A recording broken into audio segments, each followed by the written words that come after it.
నేను సుధాకర్ రెడ్డి గారు ఇక్కడ రెడ్ బుక్లో ఎవరి పేర్లు రాయబోతున్నాము అంటూ స్టార్టింగ్లోనే ఒక లిస్టు రాసి చెప్పారు. ఆ లిస్టులో కొంతమంది పోలీస్ ఆఫీసర్ల పేర్లు, కొంతమంది ఐఏఎస్ల పేర్లు, కొంతమంది వైసీపీ నాయకులకు సంబంధించిన పేర్లు ఇవన్నీ రాయబోతున్నాము అన్నారు. సరే, చాప్టర్ 1 కంప్లీట్ అయిపోయింది. చాప్టర్ 2 అన్నాడు. మేబీ చాప్టర్ 1లో మనం అనుకోవాల్సింది ఏంటంటే ఏదైతే ఆ కేసులో ఐపీఎస్లను కొంతమందిని అక్కడ దొరికారు, కొంతమంది క్రాంతిరతన్ టాటా లాంటి వాళ్ళు. తర్వాత ఈ మన ఇది డిప్యూటీ స్పీకర్ రఘురామకృష్ణరాజు గారి కేసులో ఉన్న పోలీసులు వీళ్ళందరూ చాప్టర్ 1. చాప్టర్ 2లో ఏమైనా ఇది స్టార్ట్ అయింది. సో వల్లభనేని వంశీ అయిపోయి నెక్స్ట్ కొడాలి నాని నేను అని చెప్పి చాలామందికి ఒక ప్రశ్న ఉంది. ఏనా ఆ లిస్ట్ ఏమైనా మీ దగ్గర ఉందా? కొడాలి నాని పేరు ఏమన్నా ఆ చాప్టర్ 2లో ఉందా? కొడాలి నాని గారిని అరెస్ట్ చేయకపోతే ఈ దేశంలో, ఈ రాష్ట్రంలో ప్రభుత్వం ఉన్నట్టే కాదండి. ఎంత హేయంగా ఆయన మాట్లాడారు, ఏమేం చేశారు అందరికీ తెలుసు కదండి. ఎన్ని బూతులు ఆయన ఎప్పుడైనా మర్యాదగా మాట్లాడారా, సంస్కారయుతంగా మాట్లాడారా? ఈ రెడ్ బుక్ను ఏమేమి ఎంత అవహేళన చేశారు, మడిచి ఎక్కడెక్కడో పెట్టుకోమన్నారు, ఏమేమన్నారు. ఈ నేపథ్యంలో కొడాలి నాని అరెస్టు కాకపోతే ఈ రాష్ట్రంలో న్యాయము, ధర్మము, చట్టం చచ్చిపోయినట్లయింది. ఎందుకు వదిలిపెట్టాలి అంటే కక్ష సాధింపు కాదండి ఇదంటే. కక్ష సాధింపు వేరు, ధర్మాన్ని రక్షించడం వేరు. ధర్మ రక్షణ కోసం, న్యాయాన్ని రక్షించడం కోసం అన్యాయము, అక్రమాలకు పాల్పడిన వాళ్ళని శిక్షించకపోతే ఇది ధర్మ పరిపాలన ఎలా అవుతుంది? ఎవరన్నా చెప్పండి.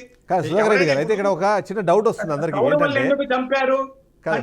డౌట్ ఏంటంటే కౌరవుల్ని అన్యాయంగా చంపేశారు, శ్రీకృష్ణుడు చంపించారని కూడా చెప్పే వాళ్ళు ఉన్నారు, వాదించే వాళ్ళు ఉన్నారు. రావణాసురుడిని అన్యాయంగా చంపారనే వాళ్ళు కూడా ఉన్నారు. కాబట్టి ఇక్కడ దుర్యోధనుడు, దుశ్శాసనుడు, కీచకుడు, రావణాసురుడు ఇలాంటి వాళ్ళందరూ వైసీపీలో ఉన్న సందర్భంలో వాళ్ళందరినీ వదిలేస్తే మా చంద్రబాబును శ్రీకృష్ణుడు ఎలా అనుకోవాలి, లేకపోతే మేము పాండవులు ఎలా అవ్వాలండి?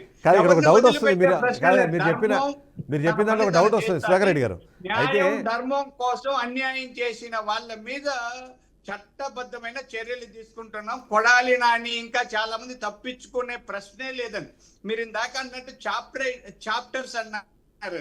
ఎవరమైనా మనం రీసెర్చ్ చేసేటప్పుడు లేకపోతే చదువుకునేటప్పుడు చాప్టర్ వైజ్ అంటే తీవ్రతను బట్టి లేదా ఆ విషయాన్ని బట్టి కొన్ని చాప్టర్స్ గా చేసి, అది లోకేష్ గారి దగ్గర ఉంది. అలాగే వాటి మీద ప్రాథమిక ఆధారాలు ఉండాలి. అంత కక్ష కట్టి చేసేటి కంటే ఇప్పుడు మా పెద్దిరెడ్డి రామచంద్రారెడ్డి గారు 140 ఎకరాల్లో ఒక 29-30 వజ్జనైతే మిగతా 100 ఎకరాల పైగా అటవీ భూముల్ని అనుభవిస్తున్నారు, కబ్జా చేశారు. అయినా ఆయన ఎందుకు ఇంకా జైలుకు పంపలేదండి? చెవిరెడ్డి భాస్కర్ రెడ్డి గారిని జైలుకు పంపలేదండి.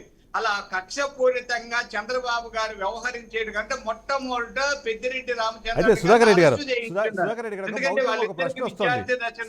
వైరుధ్యాలు ఉన్నాయి కాబట్టి కక్ష సాధింపు కాదండి. చంద్రబాబు నాయుడు గారు ఎప్పుడు కక్ష సాధించరు, చట్టబద్ధంగానే చేస్తున్నారు. ఈ రోజు వైఎస్ఆర్ పార్టీ వాళ్ళు పోలీస్ స్టేషన్లకు వెళ్ళగలుగుతున్నారు, కేసులు పెట్టగలుగుతున్నారు, మమ్మల్ని విమర్శించగలుగుతున్నారు, మా మీద దుమారాలు లేపగలుగుతున్నా కూడా వాళ్ళకి ఆ స్వేచ్ఛ ఇచ్చారంటే చంద్రబాబు నాయుడు గారి పరిపాలన. ఆయన రాజ్యాంగ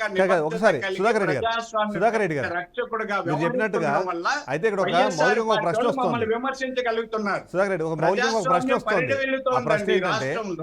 సుధాకర్ నా వాయిస్ వినిపిస్తుందా?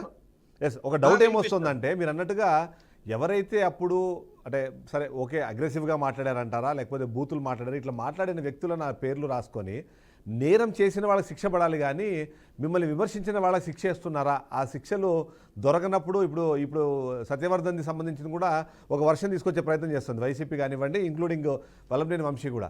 ఆయనంతటా ఆయన కేసును విత్డ్రా చేసుకుంటే ఆ లేని సందర్భాన్ని క్రియేట్ చేసి ఆ సందర్భంలో నేను కోర్టులో ఉన్నా కాబట్టి నా మీద కేసు పెట్టడం ఏంటి అన్నది ఇవాళ ఎస్సీ కోర్టులో ఆయన ఏదైతే బెయిల్ పిటిషన్లో ఆయన అదే మెన్షన్ చేశారు.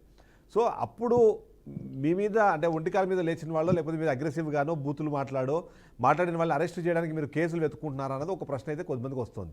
ఏం చెప్తారు సమాధానం? సార్ మంచి ప్రశ్న వేశారు.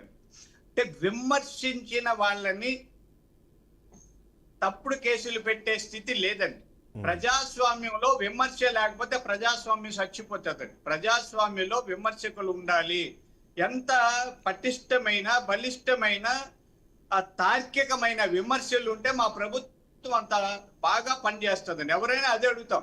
కేవలం వాళ్ళు ఏదో కొడాలి నాని వాళ్ళు బూతులు మాట్లాడారని కాదండి. వాళ్ళు చేసిన చేష్టలు, అక్రమాలు, అన్యాయాలు, భూ కబ్జాలు చాలా ఉన్నాయండి. అవన్నీ ఇప్పుడు నేను చెప్పకూడదు. కేసులు పెట్టే సమయంలో పలానా కేసులని మేము ఎలా చెప్తామండి? పోలీసులు దాని మీద పరిశీలన చేస్తున్నారు, దర్యాప్తులు చేస్తున్నారు.